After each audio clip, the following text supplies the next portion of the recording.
दोस्तों, हम सभी कभी न कभी ऐसे लोगों से मिलते हैं जो तर्क नहीं मानते, सच्चाई नहीं समझते और बहस करना चाहते हैं। चाहे आप कितने भी बुद्धिमान या तार्किक हों, मूर्खों से बात करते समय आप भ्रमित, चिड़चिड़े या थके हो सकते हैं। लेकिन सोचिए, अगर आपको कुछ ऐसी तरकीबें पता हों जिनसे आप ऐसे लोगों को आसानी से संभाल सकें, किसी भी बुरी स्थिति को अपने पक्ष में मोड़ सकें। इस वीडियो में मैं आपको 6 ऐसी रणनीतियां बताऊंगा जो मूर्ख या तर्कहीन व्यक्ति से बात करते समय बहुत काम आएंगी। सिर्फ खुद पर काबू रखना काफी नहीं है, हमें जानना चाहिए कि कब बोलना है और कब चुप रहना बुद्धिमानी है। ये तरकीबें न सिर्फ तर्कहीन लोगों से बात करना सिखाएंगी, बल्कि आपकी मानसिक शांति भी बनाए रखेंगी। यह वीडियो सभी के लिए बहुत महत्वपूर्ण होने वाला, इसलिए इस वीडियो को जरूर पूरा देखें। तो चलिए शुरू करते हैं। पहली रणनीति, शांत रहना ही पहली बुद्धिमत्ता है। मूर्ख या तर्कहीन व्यक्ति से बात करते समय हमारी सबसे बड़ी गलती होती है कि हम गुस्सा हो जाते हैं। उनकी बातें, व्यवहार या बेतुकी टिप्पणियां हमारे मन में एक तरह की बेचैनी पैदा कर देती हैं और तभी हम अपने ऊपर नियंत्रण खो देते। लेकिन अगर आप सच में चतुर हैं तो जानेंगे कि जो खुद पर काबू रख सकता है वही असल में बुद्धिमान है।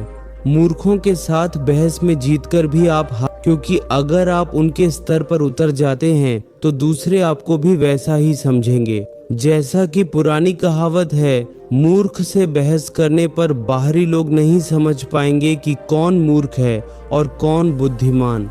शांत रहने का मतलब कमजोरी नहीं होती, यह आपकी मानसिक शक्ति का प्रमाण है। मान लीजिए कोई आपका अपमान कर रहा है, बेतुकी बातें कह रहा है आपको, इस समय अगर आप शांत रहते हैं तो वह खुद ही अपनी अज्ञानता साबित कर देगा। आप बिना कुछ कहे ही परिस्थिति पर जीत हासिल कर लेंगे। शांत रहने का एक और पहलू है अंतर्मुखी होना। मूर्ख लोग आमतौर पर अमूर्त रूप से नहीं सोच पाते। उन्हें समझाने के लिए सरल कहानियों या उदाहरणों का इस्तेमाल करें। यह उनका ध्यान खींचता है और वे सोचने लगते हैं। उदाहरण देकर आप उनकी भाषा में बात करते हैं। सीधे गलत बताने पर वे रक्षात्मक हो जाते हैं। कहानी के रूप में समझाएं तो वे खुद सोचने लगते हैं। इससे उनके अहंकार को चोट पहुंचाए बिना सिखा सकते। यह एक मनोवैज्ञानिक रणनीति है। आप एक शिक्षक की तरह कहानियों से सिखा रहे हैं। इन कहानियों में आपका मुख्य संदेश छिपा होता है। एक अच्छा उदाहरण 1000 तर्कों से ज्यादा प्रभावी होता है। उदाहरण लोगों को सोचना सिखाते हैं और यही सोच उन्हें बुद्धिमान बनाती है। तीसरी युक्ति है बहस से बचें और सवाल पूछें। बेवकूफ लोगों की एक बड़ी विशेषता है कि वे खुद को सही साबित करने के लिए बहस में वे कुछ भी सुनना नहीं चाहते, वे सिर्फ बोलना चाहते हैं। अगर आप भी इस जाल में फंसे और बहस में उलझे तो आप धीरे धीरे अपने मन की शांति खो देंगे। वे ऐसी बातें कहेंगे जो आपके गुस्से को और बढ़ा देंगी। अगर आप बुद्धिमान हैं तो आपको बहस के बजाय सवाल पूछने की कला सीखनी होगी। बहस से आप मूर्ख को चुनौती देते हैं, सवाल पूछकर उसे सोचने पर मजबूर करते हैं। मान लें कोई कहता है कि आजकल सब कुछ पहले से बदतर है, तब आप उसे सीधे कह सकते हैं कि यह सही नहीं है।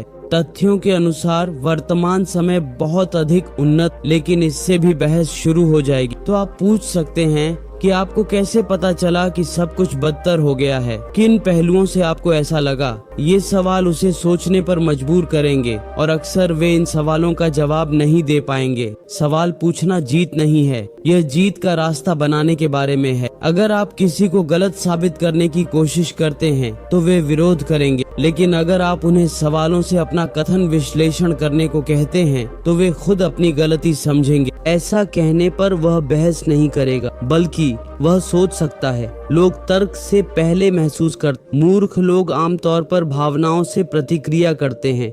उसकी भावनाओं का सम्मान करें, वह शांत होकर आपको स्वीकार करेगा। ऐसे कई रिश्ते बर्बाद हो जाते हैं केवल इसलिए कि हम सच कहते हैं, पर हम कैसे कहते हैं वो ध्यान नहीं देते। अगर सत्य छू न सके तो दिल तक नहीं पहुंचता। याद रखें, मन जीतने के लिए पहले दिल का दरवाजा खोलें, तर्क नहीं, सहानुभूति से यह संभव है। 5वीं रणनीति, हर बात न माने। कुछ बातों पर चुप रहे। मूर्खों से बात करते समय याद रखें, हर बात का जवाब जरूरी नहीं। वे कभी बेकार या सिर्फ ध्यान खींचने वाली बातें करते हैं। अगर हर बात का जवाब दोगे तो थक जाओगे और हालात बिगड़ जाएंगे। इस स्थिति में सबसे अच्छा तरीका है चुप रहना। चुप रहने का मतलब ये नहीं कि तुम कम, बल्कि तुम जानते हो कब बोलना है और कब नहीं। यही असली आत्मनियंत्रण है। हर गलती सुधारोगे या बकवास का जवाब दोगे तो उसी बहस में फंस जाओगे। मान लो कोई कहे तुम कुछ नहीं जानते,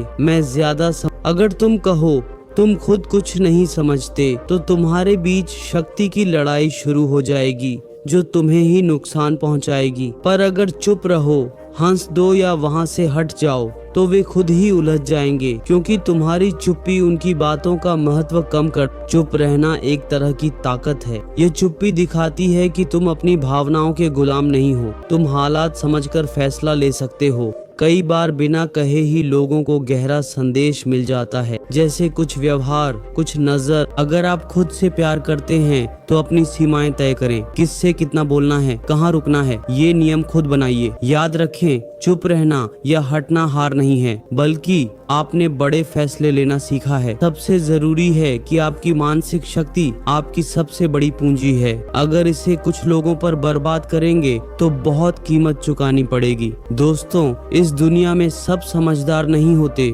और आप सबको समझा नहीं सकते, पर अगर मानसिक शांति बनाए रखना सीख लें तो मूर्खों की बातें दुख नहीं देंगी। याद रखें, चुप्पी, हमदर्दी और आत्मनियंत्रण सच्चे बुद्धिमान की पहचान है। जो इसकी कदर न करें उन पर वक्त, इज्जत और ताकत बर्बाद न करें। तो दोस्तों, आशा है इस वीडियो से आपको कुछ सीख मिली होगी।